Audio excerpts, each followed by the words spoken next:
Então vamos lá para o nosso segundo bloco, né, para o nosso segundo momento, de aula, continuar a nossa conversa sobre mandado de injunção. Como eu já expliquei, vamos deixar sem o vídeo por conta da internet.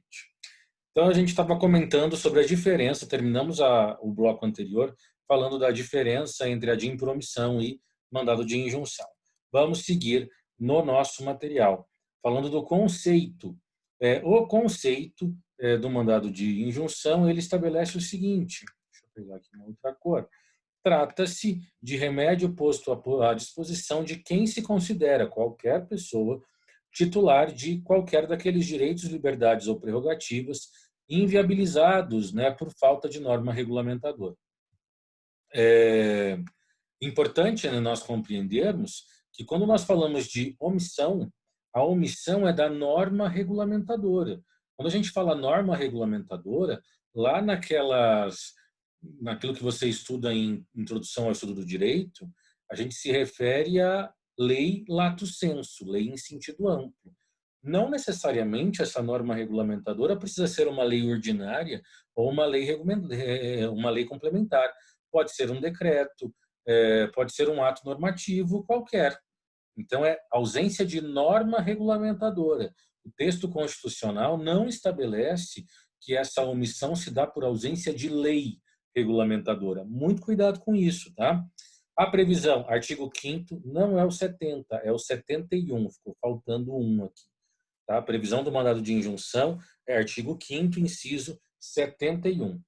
E ele surge para atacar a norma constitucional de eficácia limitada. Então, ele surge para atacar norma constitucional de eficácia limitada. Quando a gente estuda a norma constitucional de eficácia limitada, existem duas normas de eficácia limitada, dois tipos de norma de eficácia limitada. Nós temos aquelas declaratórias de princípios institutivos ou organizativos, e temos as normas declaratórias de princípios programáticos. Então, se a gente der uma olhada aqui na Constituição, nós temos essas normas declaratórias de princípios institutivos. Foi colocado como exemplo para você aqui o artigo 91 da Constituição. Vamos lá no artigo 91. Olha o que diz. A União entregará aos Estados e ao Distrito Federal o montante definido em lei complementar. Está vendo como fica bem característico quando a norma ela é limitada? Porque o próprio dispositivo legal, ele diz, tal coisa vai ser definida em lei, vai ser regulamentada em uma norma, sabe? Ele sempre joga para outro lugar. De acordo com os critérios, prazos e condições nela determinados, podendo considerar as exportações para o exterior, e aí blá, blá, blá, blá. Enfim, aqui nós estamos falando de uma ordem de organização, né? Da organização, por exemplo, da renda produzida, do valor que foi auferido. Um outro artigo constitucional que fala de princípio organizativo é o artigo 131. Vamos dar uma olhada lá no 131. Olha o que diz. A Advocacia Geral da União é a instituição que, diretamente ou através de órgão vinculado, representa a União, judicial e extrajudicialmente, cabendo-lhe nos termos de lei complementar, e dispuser sobre sua organização e funcionamento, ou seja, fala da advocacia pública, né, que foi modificada a nomenclatura, apesar do 131 utilizar o termo Advocacia Geral da União, o capítulo foi alterado o nome, né, para Advocacia Pública. E aí, como que fica essa questão da Advocacia Geral da União? Ela vai ser, a sua organização e funcionamento será definido por lei complementar. Então, norma constitucional de eficácia limitada, e aqui ela organiza alguma coisa. Tá? Então, acaba sendo a primeira modalidade que nós temos de mandado de injunção. E a segunda são os princípios programáticos. Quando a gente pensa em princípio programático, pessoal, aqui nós temos a Constituição estabelecendo programas, parâmetros que devem ser observados pelo Estado, sabe? Aquilo que deve ser cumprido. Então, por exemplo, foi colocado ali o 215, que eu estou no lugar errado.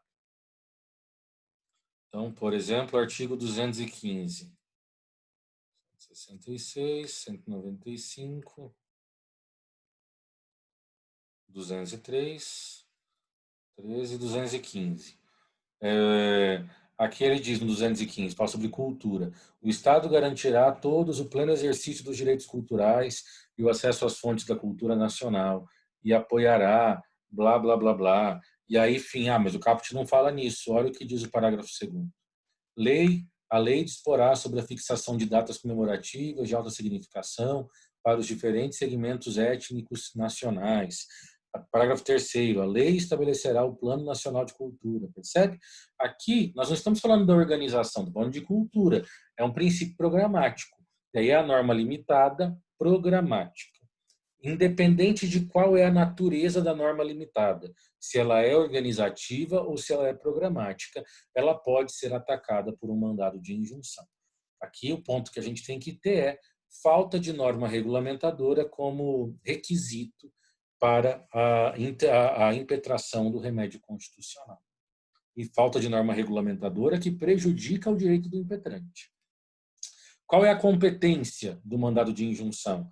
O endereçamento que deve ser realizado quando estivermos diante de um MI, né, mandado de injunção.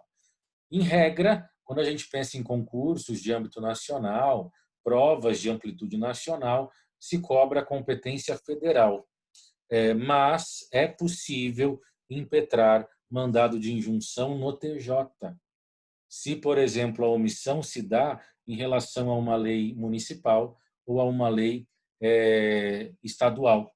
Então, nós temos competência, sim, do Tribunal de Justiça para receber mandado de injunção. Isso é perfeitamente possível, tá? Mas aqui, a competência básica que nós estudamos e que é a competência cobrada em concursos públicos ou testes seletivos de maneira ampla. Competência ou do STF ou do STJ, e temos uma previsão específica. A competência do STF, ela se dá no 102, a linha Q, e a competência do STJ no 105, inciso 1, a linha H, ambos da Constituição. Qual é a competência do STF? Quando a autoridade omissa, responsável pela norma regulamentadora, for Congresso Nacional, Presidente da República, Presidente do Senado Federal, mesa da Câmara ou do Senado, Tribunal de Contas da União, ou até mesmo tribunais superiores, quando eu tenho falta de norma regulamentadora em regimento interno para algum provimento, procedimento ou coisa do tipo.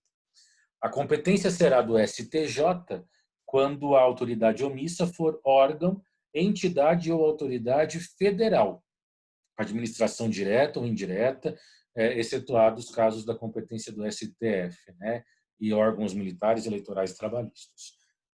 Porque nós temos situações em que pode ir para o TST, por exemplo, enfim. Bom, essa é a competência básica. Eu analiso a autoridade omissa e, a partir da identificação de qual é a autoridade omissa, eu chego à identificação da competência, da autoridade competente, e onde será impetrado o mandado de injunção. Então, essa é uma análise que nós precisamos realizar, de fato. Está aqui para você, né, a seguinte afirmação. O STF entendia haver apenas uma recomendação do órgão omisso, sem qualquer consequência de não atendimento. Como que aconteceu isso? Vamos entender essa evolução. E isso é até importante para a gente observar o quão a lei específica 13.300 ela resolve esse problema. Como? Conforme eu disse para vocês no início da aula, o mandado de injunção ele era tutelado pela lei do mandado de segurança, ficavam muitas incógnitas, muitas coisas sem resposta. E uma delas é, como que vai ser a sentença no mandado de injunção? O acórdão no mandado de injunção, por exemplo. Como que ele vai fazer? Ele vai obrigar o legislativo a produzir a norma? Ele vai produzir a norma? Ele só vai notificar, constituir em mora o órgão omisso? Porque eu tenho o sistema de freios e contrapesos. A princípio, em regra, o judiciário não pode interferir na esfera de atuação e de competência do legislativo. E aí?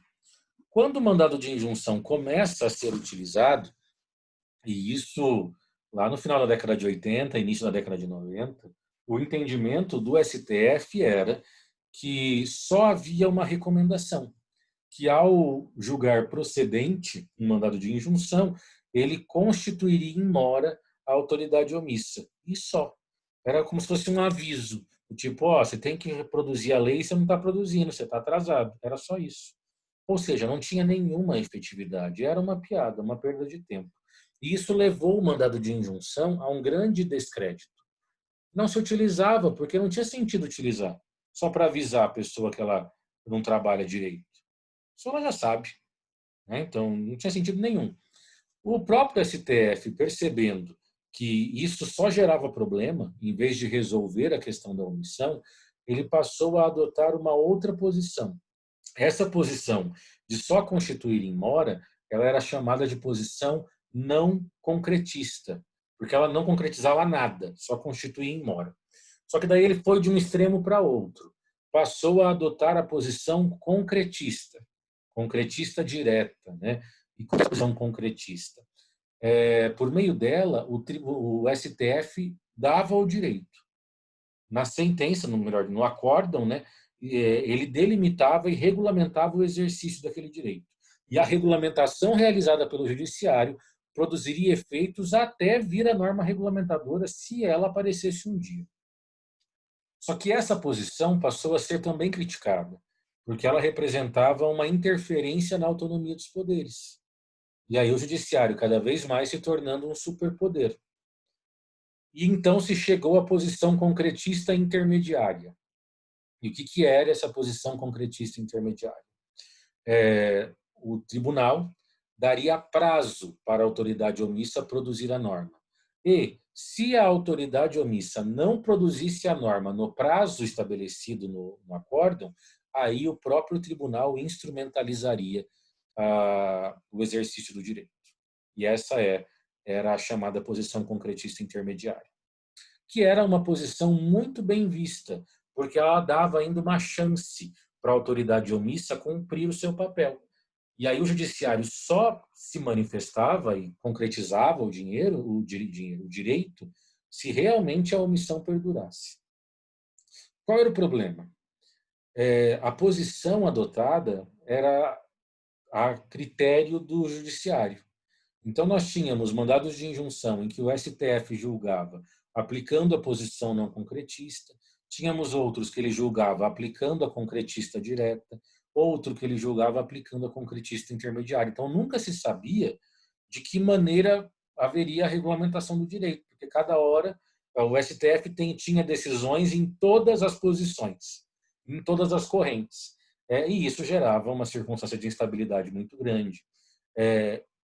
E a lei do mandado de segurança não falava nada sobre isso, porque isso não é uma questão de mandado de segurança. Até que, de uma forma muito bacana, muito competente, a Lei 13.300 elege uma corrente, e é a única corrente, que é justamente a concretista intermediária. Então, pela Lei 13.300, que a gente vai falar daqui a pouco de procedimento, dá-se prazo para a autoridade omissa regulamentar o direito. Se não há regulamentação nesse prazo, aí nós temos a regulamentação pelo próprio acórdão, pela própria decisão do judiciário, que é, sem sombra de dúvidas, a melhor corrente, o melhor posicionamento que poderia ser feito. Tá bom? Um detalhe muito importante, mas muito importante mesmo. Se nós tivermos uma omissão do presidente da República, dependendo dessa omissão, ele pode incidir em crime de responsabilidade. Artigo 85, inciso 7. Então, quando o presidente desrespeita uma ordem judicial, e aí, havendo crime de responsabilidade, ele pode sofrer um impeachment.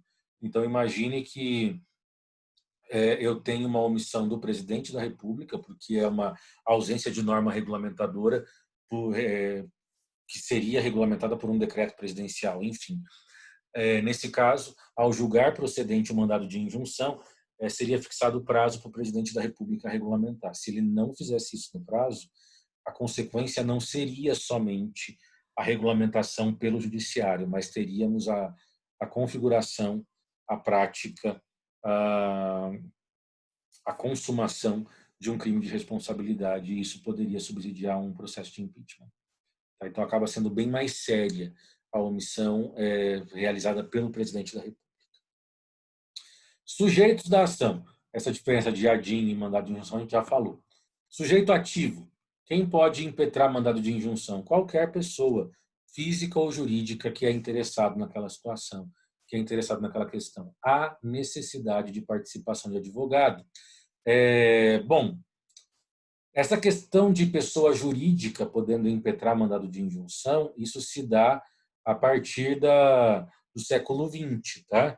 Durante a década de 90, o entendimento do STF era de que não era possível pessoa jurídica impetrar mandado de injunção. Nós tivemos uma mudança de entendimento, aqui não é artigo, é mandado de injunção, tá? 725, é MI 725. No MI 725, nós tivemos o reconhecimento da possibilidade de pessoa jurídica impetrar mandado de injunção. Tá bom? Hoje se pacificou a ideia de que é possível, sim, impetrar mandado de injunção. Quem é o sujeito passivo do mandado de injunção? O órgão omisso. O órgão, a autoridade responsável pela elaboração da norma. Tá bom? Então, se for uma carência de lei, o polo passivo é composto pelo legislativo, pelo poder legislativo, por exemplo. Podemos colocar aí Congresso Nacional, porque se for uma lei, a iniciativa pode ser tanto da Câmara quanto do Senado. Então, você coloca o Congresso Nacional. Procedimento. O procedimento do mandado de injunção, ele é previsto no artigo, na Lei 13.300. E aí nós temos aqui,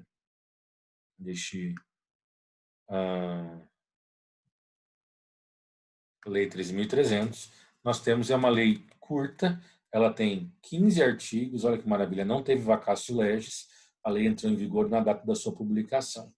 Bom, aqui nós temos, a partir do artigo 4º, quais são os requisitos que nós devemos observar em torno da petição inicial.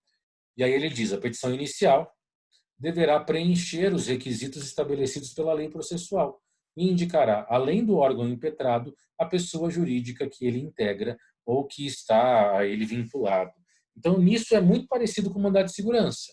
Então, ela deve seguir a lei processual, não caiu aqui na bobagem de colocar artigo 282, né, como a gente observa na lei do mandado de segurança. Ou no mandado de segurança não, na lei do habeas data, que coloca bem claro o artigo 282, que faz menção ao Código de Processo Revogado, né? Então, qual é o requisito? Artigo 319 e 320. Então, tem valor da causa, lembra disso, né? Além disso, tem que indicar a pessoa jurídica que se integra, né? Então, a autoridade competente, a autoridade omissa, melhor dizendo, a pessoa jurídica, ela relacionada. E também é importante ouvir, né, notificar essa autoridade para que ela se manifeste. Tá bom? Bom, aqui no parágrafo 2º do artigo 4º, nós temos exatamente a mesma previsão que temos no mandado de segurança, a dispensa ao habeas data. Olha o que coloca aqui no parágrafo 2º. Quando o documento necessário à prova do alegado encontrar-se em repartição ou estabelecimento público, em poder de autoridade ou de terceiro, havendo recusa em fornecê-lo por certidão, no original, né, ou em cópia autêntica, será ordenado, a pedido do impetrante, a exibição do documento em 10 dias, devendo, nesse caso, ser juntado cópia à segunda via da petição. Então, nós temos essa situação da dispensa do habeas data nesse caso. Então, eu posso já direto impetrar mandado de injunção e nele determinar a apresentação desse documento, para que a pessoa tenha acesso a essa informação. Bom, artigo 5º, procedimento, né, a partir da propositura da inicial, da impetração do mandado de injunção. Nós teremos a notificação, não é citação, notificação do impetrado sobre o conteúdo da inicial para prestar informação em 10 dias. Mais uma vez, o prazo é de 10 dias para prestar informações. Você não vai utilizar o termo contestação e muito menos aplicar o prazo da contestação. 10 dias úteis. Todo o prazo processual é computado em dia útil.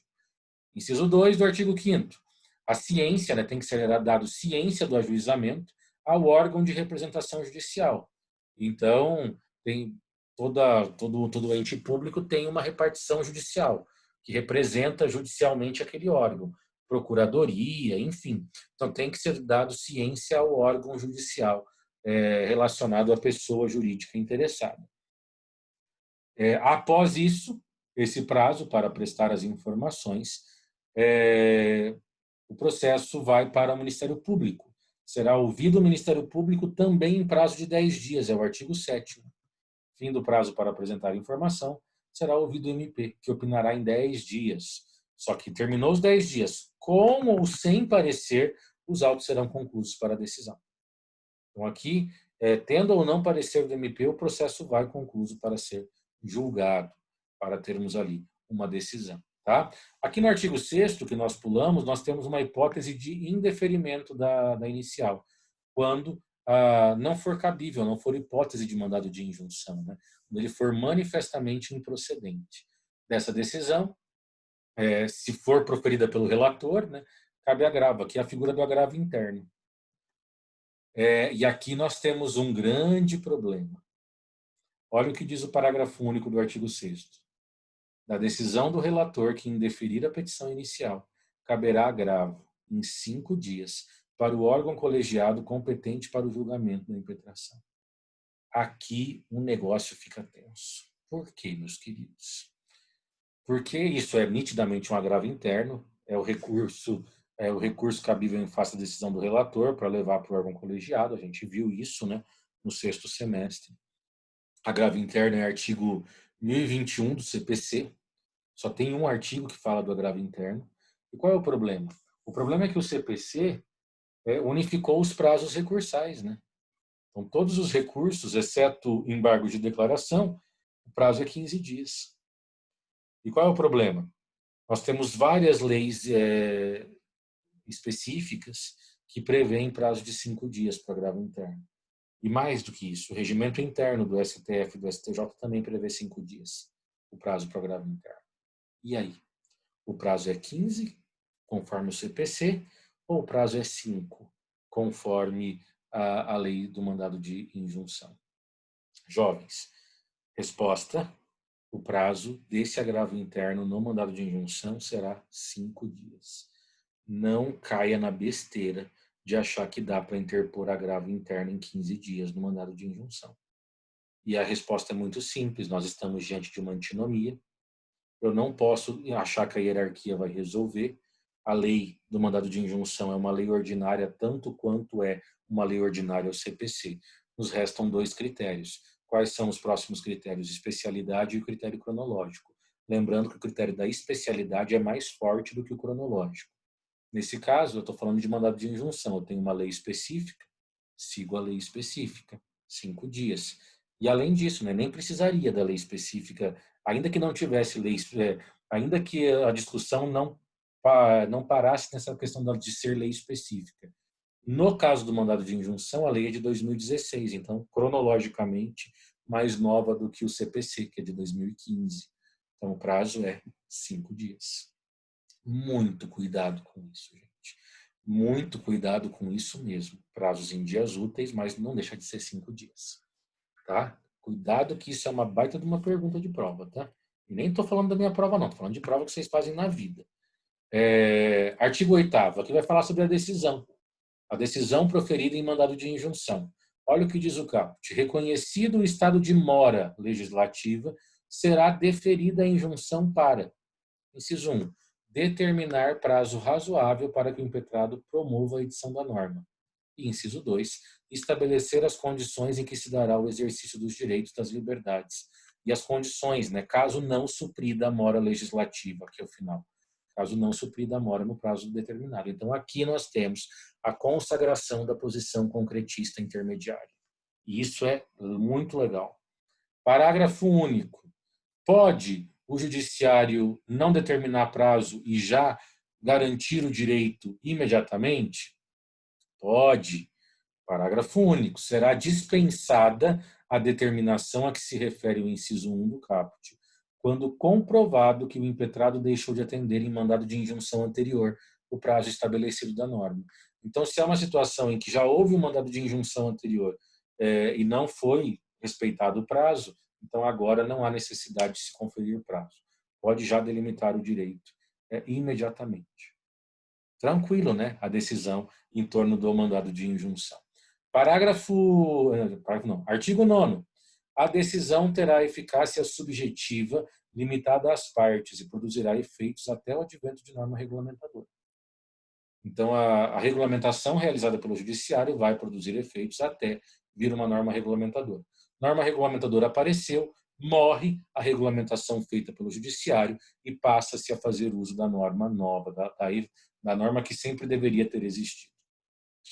Atenção, meus queridos, parágrafo 1º. Essa decisão pode ter eficácia ultra partes ou erga omnes. Qual é a diferença entre eficácia ultra partes para eficácia erga omnes? Meus queridos, a diferença é muito simples mesmo.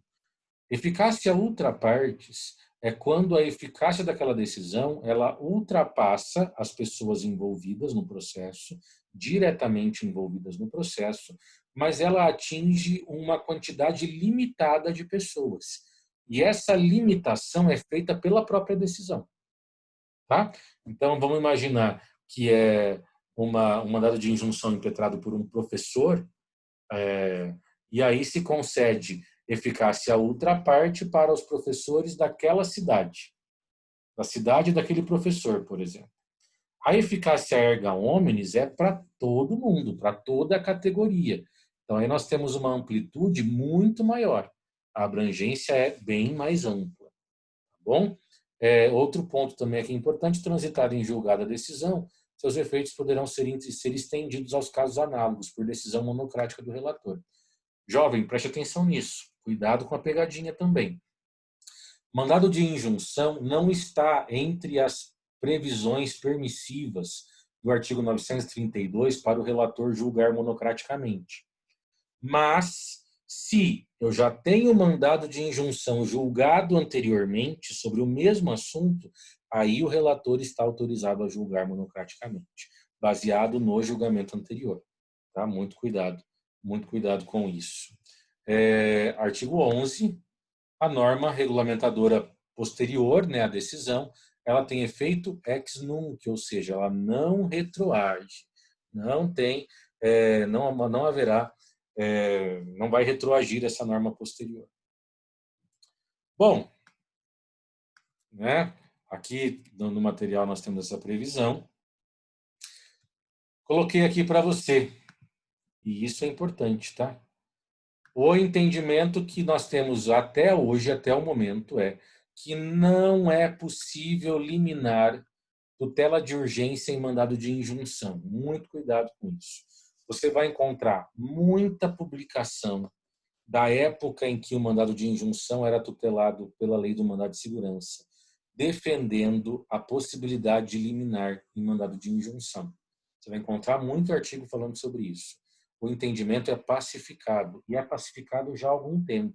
Desde que o ministro Celso de Mello ele proferiu em um julgamento de mandado de injunção, ele, no seu voto como relator, ele deixou claro a impossibilidade de tutela de urgência no âmbito do mandado de injunção. Então, nós não temos isso, é entendimento pacificado, tá, dos tribunais.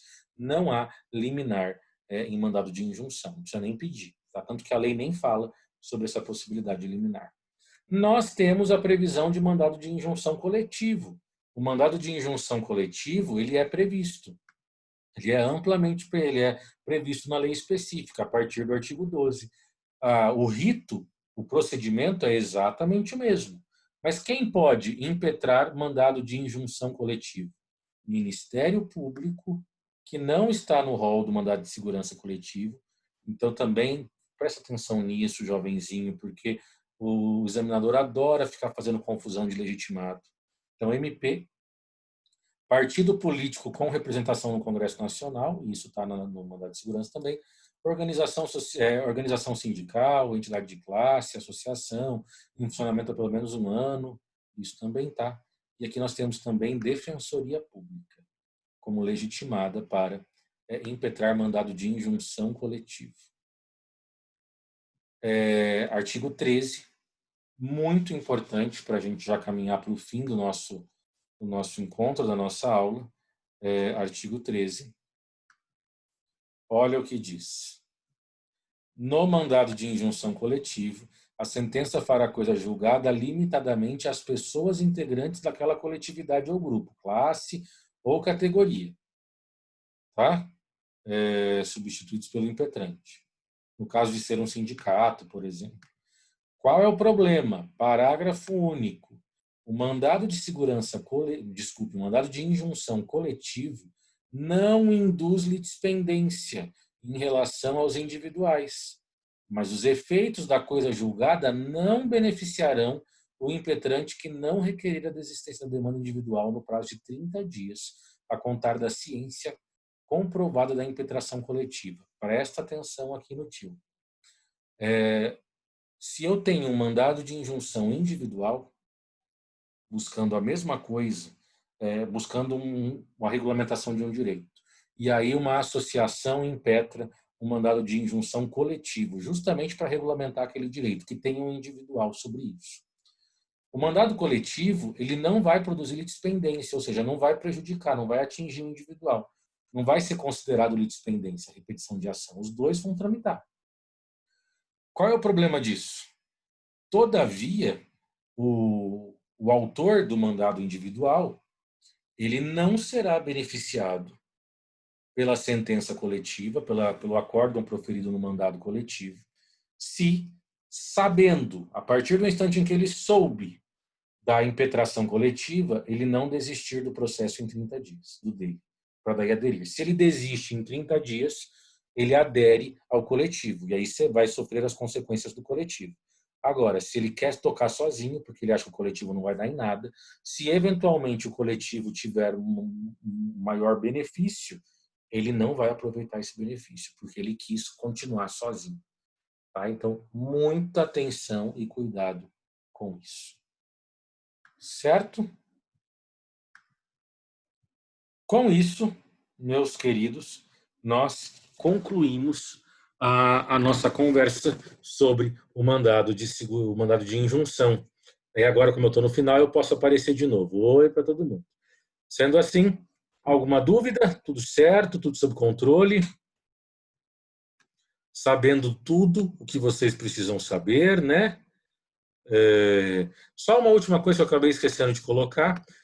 Naquilo que a lei do mandado de injunção for omissa, aplica-se subsidiariamente a lei do mandado naquilo que a lei do mandado de injunção for omissa, aplica-se subsidiariamente a lei do mandado de segurança, tá? Nós temos isso no artigo 14 da lei 13.300. Inexistindo dúvidas, ficamos por aqui. Então, excelente semana para todos. Eu não vou falar até amanhã, porque eu não os verei amanhã. Não se esqueça, não venha para o Zoom amanhã. Você vai para o YouTube amanhã, tá bom? Que é a aula gravada, que eu vou deixar gravada para vocês, sobre ação de consignação e pagamento. Beleza? Muito obrigado pela presença de vocês, paciência com essa situação da internet, né?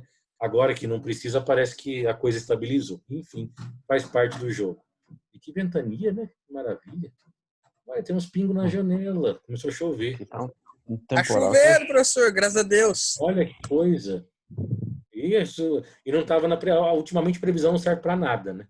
Porque tá dando tudo errado. Nada, minha mãe tá recolhendo roupa lá agora, correndo. Mas é que bom. Eu vi agora os pinguinhos, porque deu um relâmpago aqui, e aí deu para ver os pingos. Mas é isso, gente. Tudo de bom para vocês. Excelente semana. Feliz Dia das Crianças. Olha que lindo. Valeu, professor. Até. Se cuidem. Até. Tchau, Deus tchau. abençoe. Até Amém. mais. Vocês também. Tchau, tchau. Boa noite. Boa noite, boa noite.